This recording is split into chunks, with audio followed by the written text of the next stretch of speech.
السلام علیکم ورحمۃ اللہ وبرکاتہ۔ بسم اللہ الرحمن الرحیم۔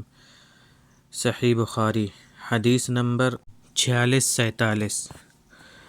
باب الزکاة من الاسلام۔ اعوذ باللہ من الشیطان الرجیم۔ وما امروا الا لیعبدوا اللہ مخلصین لہ الدین حنفاء ویقیموا الصلاة ویؤتوا الزکاة وذلک دین القیمہ۔ زکوٰۃ اسلام کا ایک شعبہ اور رکن ہے، اور اللہ تعالیٰ کا ارشاد سورہ بینہ میں ہے، حالانکہ ان لوگوں کو کتب سابقہ میں یہی حکم دیا گیا تھا کہ یکسوئی اور اخلاص کے ساتھ صرف اللہ ہی کی عبادت کریں اور نماز کی پابندی کریں اور زکوٰۃ ادا کریں، یہی دین مستقیم ہے۔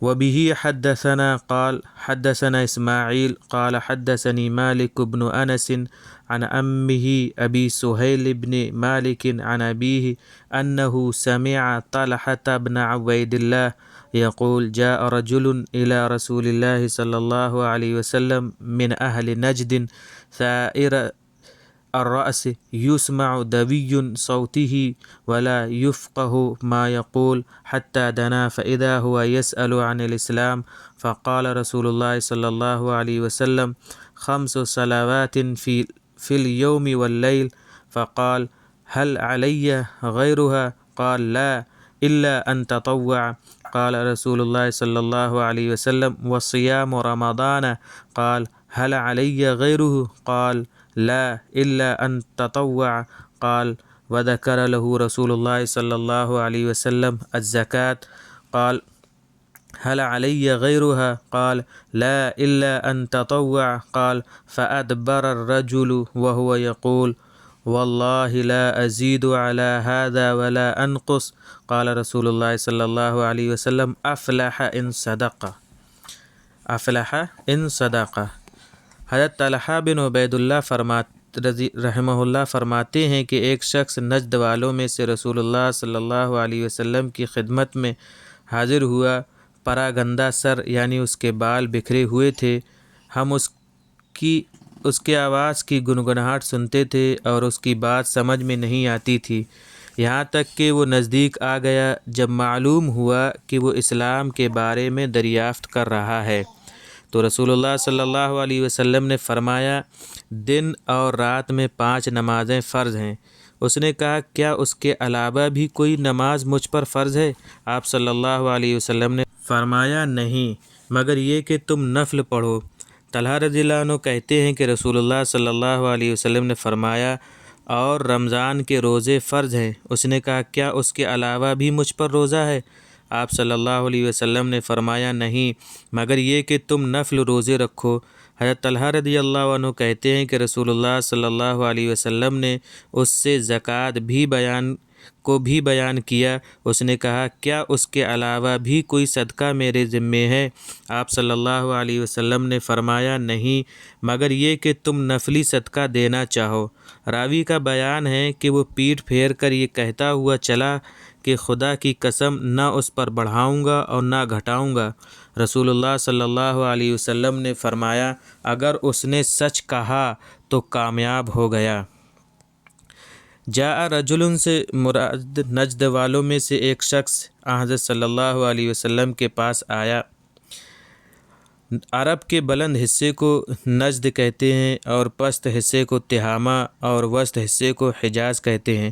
یہاں نجد سے مراد تہامہ کے مقابلے حجاز کا بلند حصہ ہے جو عراق تک چلا گیا ہے۔ سائر الرأس اس کے سر کے بال بکھرے ہوئے تھے، یہ بعد سفر کا نتیجہ تھا۔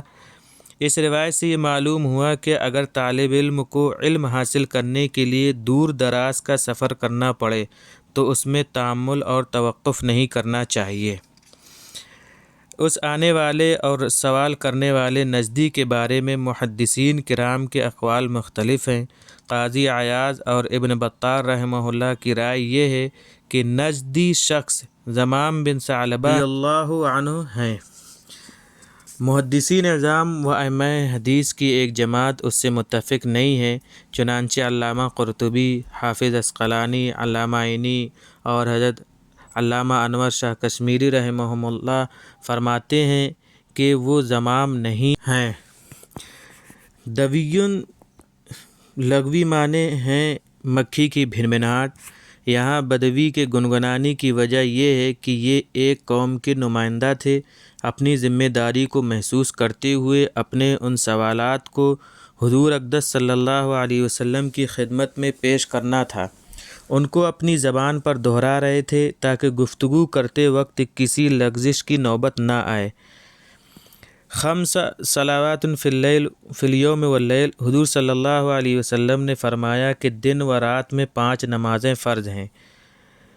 اس کے بعد اس نے سوال کیا کہ کیا اس کے علاوہ بھی کوئی نماز میرے ذمے ہے؟ تو آپ صلی اللہ علیہ وسلم نے فرمایا نہیں۔ اس سے شبہ ہوتا ہے کہ وتر اور عیدین واجب نہیں۔ حضرت طلحہ بن عبید اللہ رضی اللہ عنہ کی کنیت ابو محمد ہے۔ حضرت طلحہ عشرہ مبشرہ میں سے ہیں اور ان 8 بزرگوں میں سے ہیں جو سابقین اسلام میں سر فہرست ہیں۔ نیز حضرت عمر رضی اللہ عنہ نے اپنے بعد خلیفہ منتخب کرنے کے لیے جن 6 بزرگوں کا انتخاب کیا تھا ان میں یہ بھی تھے۔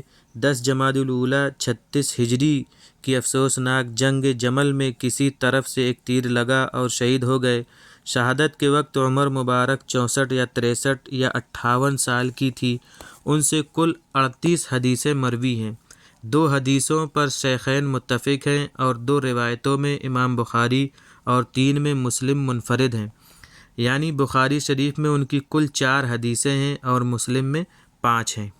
حدیث نمبر 47، باب اتباع الجنائز من الایمان، جنازے کے پیچھے چلنا ایمان کے شعبوں میں سے ایک شعبہ ہے۔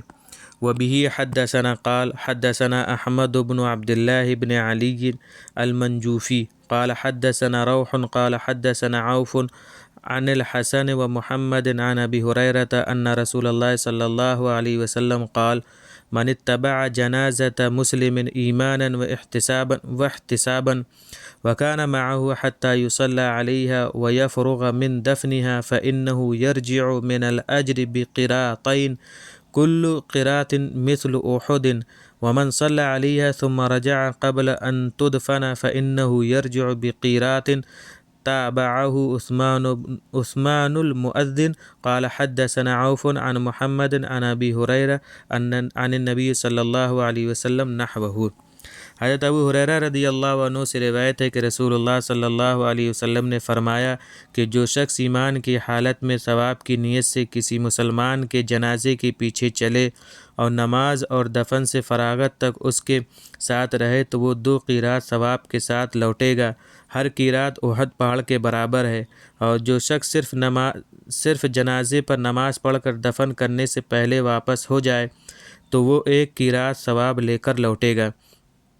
روح کی متابعت کی عثمان مؤذن نے، انہوں نے کہا ہم سے عوف نے محمد بن سیرین کے واسطے سے نقل کیا اور وہ ابو ہریرہ سے، انہوں نے نبی اکرم صلی اللہ علیہ وسلم سے روح کی روایت کے مطابق ای بمعنی جنازے کے ساتھ چلنا۔